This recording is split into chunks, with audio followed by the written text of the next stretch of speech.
En Infinita, a esta hora hay más que números. A esta hora en Más que Números, comienza Generación FEN, el espacio de egresados y egresadas de la Facultad de Economía y Negocios de la U de Chile, la red más grande del país. Me encanta esta sección, Generación FEN, y hoy nos acompañan dos tremendos expositores de lo que son el alumni de la FENU Chile. Alexis Montesinos es co-founder y managing director de Faru Analytics, y José Miguel Benavente, vicepresidente ejecutivo de Corfo. ¿Cómo están, Alexis y José Miguel? Muchas gracias por acompañarnos el día de hoy. Hola, muy buenos días, Patricio. Muchas gracias por la invitación. Estamos muy bien. Qué bueno. Oye, muchas gracias. José Miguel, un gusto. Muchas gracias por acompañarnos. Hoy estoy con Sergio Lehmann, porque la Cata se está tomando unas merecidas vacaciones, pero bueno. No, nada de pero. Oye, quería partir preguntándole a los dos por sus trayectorias laborales. Queremos conocer un poquito más a las personas. Alexis, nosotros hablamos antes de este programa y tienes una historia, una trayectoria laboral súper interesante. ¿Cómo fue? ¿Qué estudiaste tú? ¿Cuáles eran tus intereses? ¿Y qué estás haciendo hoy día? Ya, muchas gracias, Patricio, por la pregunta, de nuevo por la invitación.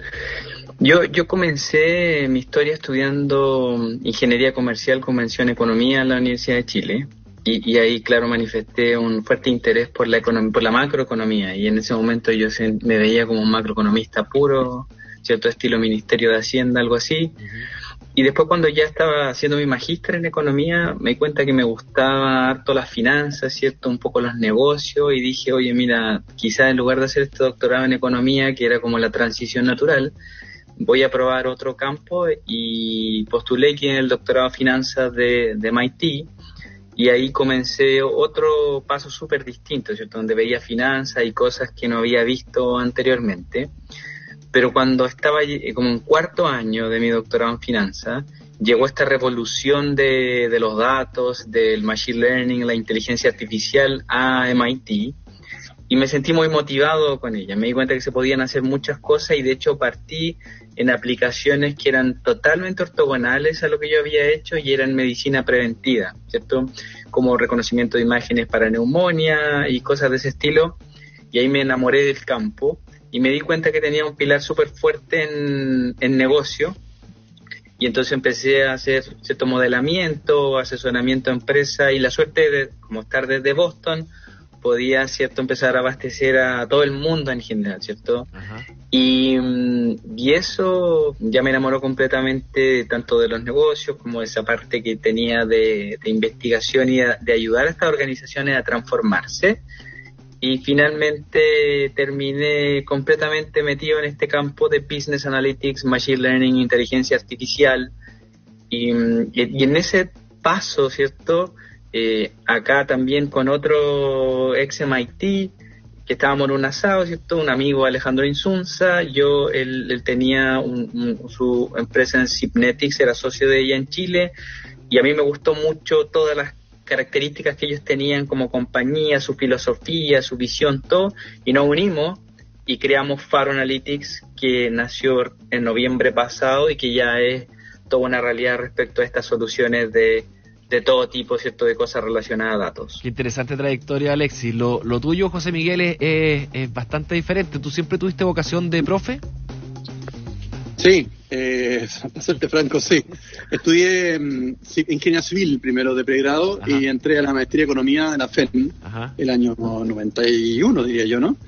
Estuve haciendo la maestría, y justo cuando terminé entregué digamos así, mi tesis, la defendí, estaba Lucho Rivero, me acuerdo, Ricardo Paredes, ¿no es cierto?, los viejos decanos y vicedecanos y director de departamento, y me aceptaron como instructor. Estuve durante un cierto tiempo de instructor, y después me fui a doctorar a Oxford, a trabajar en temas que combinaban los temas de innovación y emprendimiento, junto con los temas de políticas públicas, mezclado con temas de economía tradicional.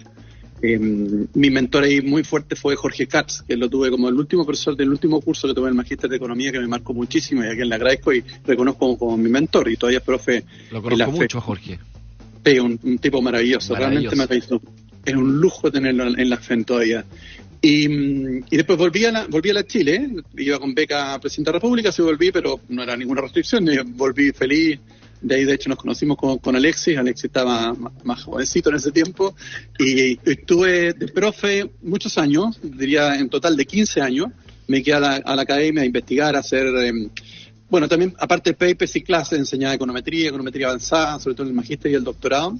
Pero principalmente me interesaban mucho los temas de política pública. Entonces participaba mucho sin estar trabajando en un gobierno, apoyaba mucho del trabajo en entes estatales, ¿no es cierto? Como el Consejo Nacional de Innovación, que me tocó a mí crearlo, de hecho, como un trabajo más académico. Y después cada vez me fui moviendo un poco al área de la aplicación de esto. Me concursé un puesto de jefe de la División de Competitividad, Tecnología e Innovación del Banco Interamericano de Desarrollo en Washington, y por suerte resultó. Y me fui a Estados Unidos, en esto ya el 2014. Estuve casi entre 4 años y medio a cargo de esta división, y después por un tema más familiar me volví a Chile y seguí en el PIB, trabajando ahí, más con unas horas también en la universidad, en este caso el Adolfo Ibáñez, hasta que el presidente Boric me invitó a participar, a tomar la dirección de la Corfo, la cual acepté con mucho gusto, porque justamente una institución que conocíamos muy de cerca. A mí me ha tocado evaluar mucho de estos instrumentos, programas, escribí un capítulo en un libro sobre la Corfo y su historia, entonces realmente era como la culminación de poder devolver la mano, ¿no es cierto?, a Chile, en el fondo ya metido en los temas de política pública aplicada, ¿no es cierto?, que es la Corfo. Así que un poco eso ha sido un resumen muy apretado de cómo estoy ahora aquí. Hola, José Miguel, buenos días. 20 años profesor, entonces, y, ¿no es cierto?, con una transición hace no mucho, ¿no es cierto?, hacia Corfo. Uh-huh.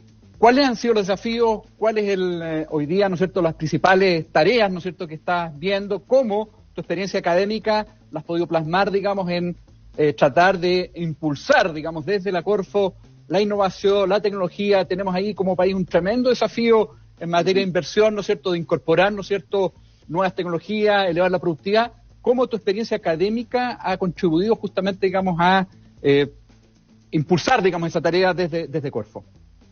Muy buena pregunta, Sergio.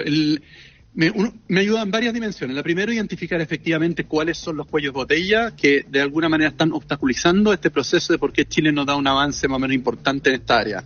Y tú sabes mejor que nadie que no hay una bala de plata de esto, sino que hay varios factores que están, y algunos dependen de Corfo y otros de otros elementos, por ejemplo, temas de competencia y otros, formación de capital humano, que no están directamente relacionados con la Corfo, pero sí eso llama a unir esfuerzos dentro del sector público, lo cual lo estamos haciendo para ver esto de una forma más sistémica. Lo segundo es, me tocó evaluar mucho los instrumentos, ¿no es cierto? Y algunos están todavía funcionando, otros no, entonces tenía alguna visión crítica sobre algunos y otros tenía una visión bastante positiva. Por lo tanto, en esta administración, a empujar algún conjunto de instrumentos que ya estaban en la institución, particularmente aquellos que tenían una evaluación positiva. Y lo tercero, habían muchos espacios de política pública relacionados que no se están tomando. Lo que hoy día se llama la nueva política industrial, ¿no es cierto? O el empujar una idea de una banca nacional de desarrollo, o de alguna manera buscar y continuar algún esfuerzo que venía de la administración anterior, asociado, por ejemplo, a una estrategia de hidrógeno verde, todos los temas de la estrategia nacional del litio, etcétera. Y siempre que la gracia que tiene la formación académica, y creo que Alexis también es el mismo caso, es que uno generalmente parte como el default de que estas cosas no sirven, que no funcionan y que entregue la evidencia de lo contrario. Y por lo tanto uno siempre parte de la base de que hay que mirarlo con mucho cuidado, preocuparse bien de los detalles, porque sabemos que el diablo justamente está en los detalles, porque a veces estas cosas funcionan o no funcionan.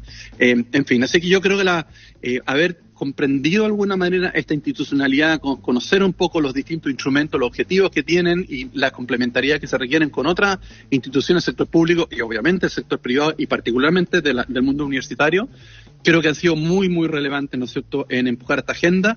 Y termino con esto.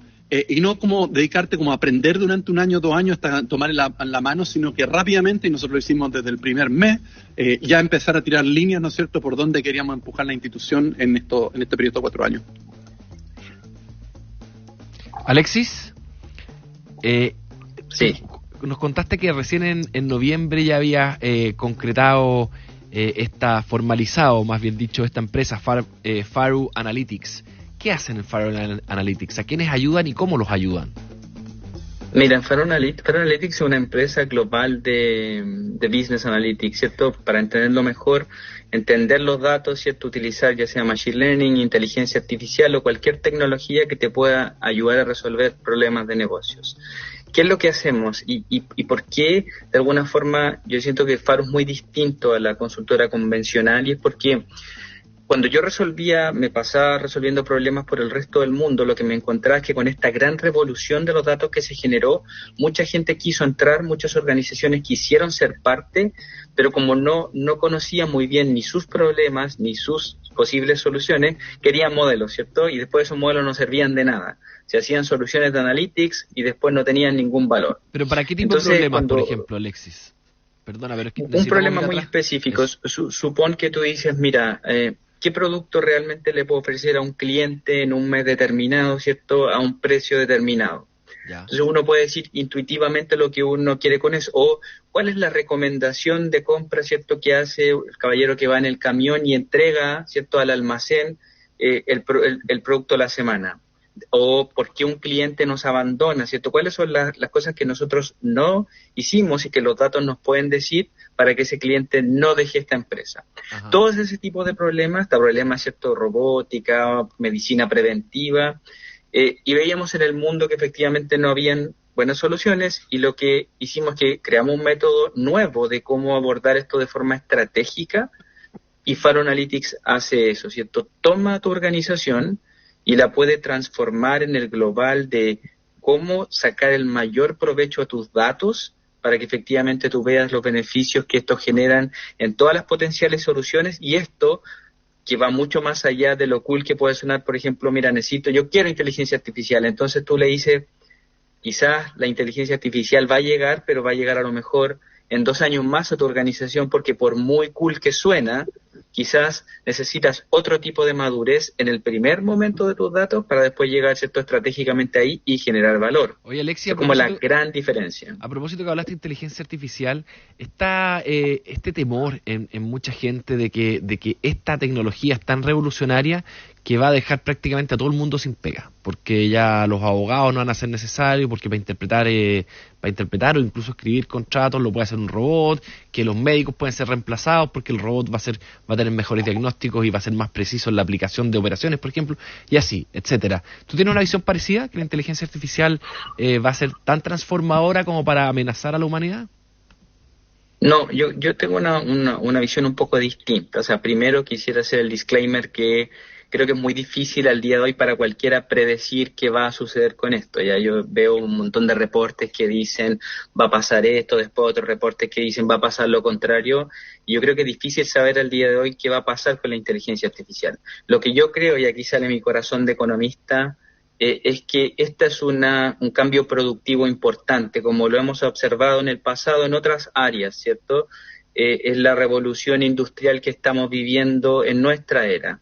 Y eso quiere decir que muchas áreas van a cambiar, muchos puestos van a tener que adaptarse, pero yo siento que la mejora productiva en términos del cambio, ¿cierto?, de la productividad que esto puede generar, va a ser que nos destinemos a actividades donde el ser humano es más productivo. Y por lo tanto yo veo todo lo contrario, creo que se puede observar un crecimiento mucho más grande, aprovecharlo de muchas maneras que además generan mucho impacto. Te doy un ejemplo bien específico, y uno de los proyectos en los que participo, una revolución en la cosmética de una empresa que sale desde Chile, que se llama Doctora Frances, lo que hacemos es tratar de utilizar inteligencia artificial junto con los productos que no te generan, ¿cierto?, ningún daño, ¿cierto?, son todos clean, que le llamamos acá, para la cosmética, las cremas de tu cara, y eso ya te permite una mejora, ¿cierto?, súper importante para descubrir qué cremas, por ejemplo, pueden ser mucho mejores, sin hacerte ningún daño, y ahí usamos inteligencia artificial. Uh-huh.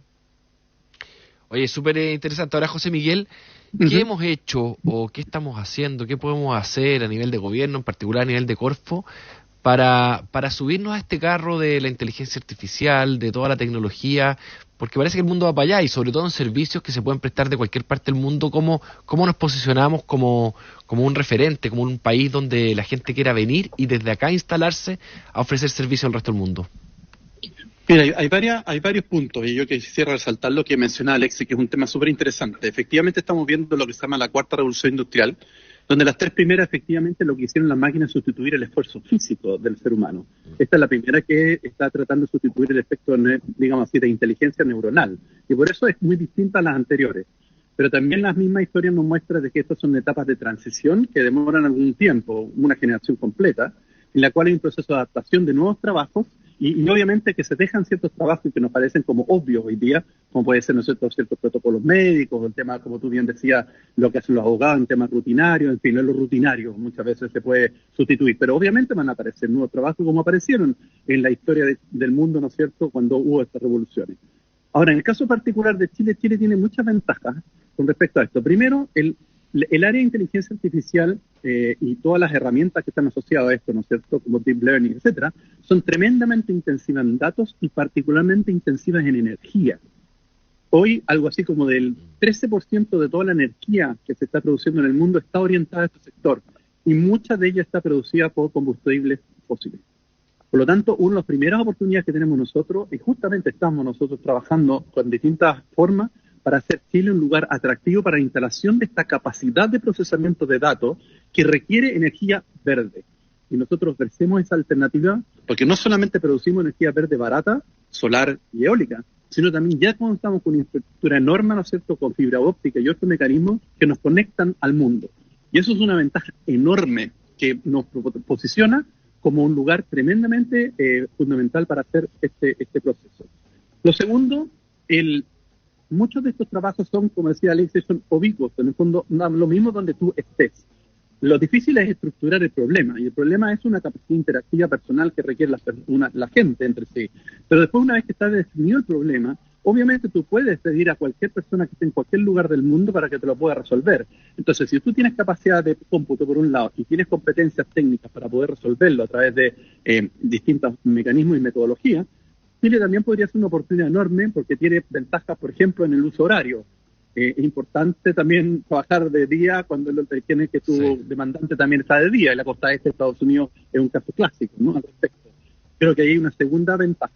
Lo tercero, que en la formación técnica asociada a temas vinculados con computación y otros, Chile tiene una ventaja histórica. La Universidad de Chile en particular ha tenido un departamento de computación líder latinoamericano hace mucho tiempo, con capacidad analítica, ¿no es cierto?, de datos de relevancia, que han generado proyectos de investigación y otros muy, muy relevantes. Las primeras grandes redes de Internet, ¿no es cierto?, en Latinoamérica se implementaron en Chile y las otras en Brasil.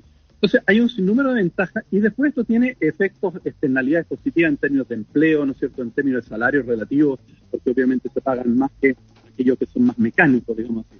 Entonces, hay varias dimensiones y la Corfo obviamente lo que está haciendo en este sentido no solamente poniendo esto dentro del discurso, dando instrumentos de apoyo a empresas que quieran involucrarse en el desarrollo de herramientas de inteligencia artificial, coordinando el esfuerzo que hacen no solamente las universidades, por ejemplo la misma FEN o la Universidad de Chile, sino también, muy importante, los CPT y los IP a través, ¿no es cierto?, de entrenamiento en competencias de coding, ¿no es cierto?, a través de bootcamp y otros, como decía, a nivel, sobre todo a nivel territorio más allá de Santiago, que también es muy importante por lo de la inclusión territorial, y también obviamente poniéndose al día y conectando al mundo público con el mundo privado, ¿no es cierto?, para que haya una mirada más estratégica de país, porque esto no lo vamos a resolver obviamente en una sola administración, claro, sino hay que sentar las bases para lo que sigue en las administraciones siguientes.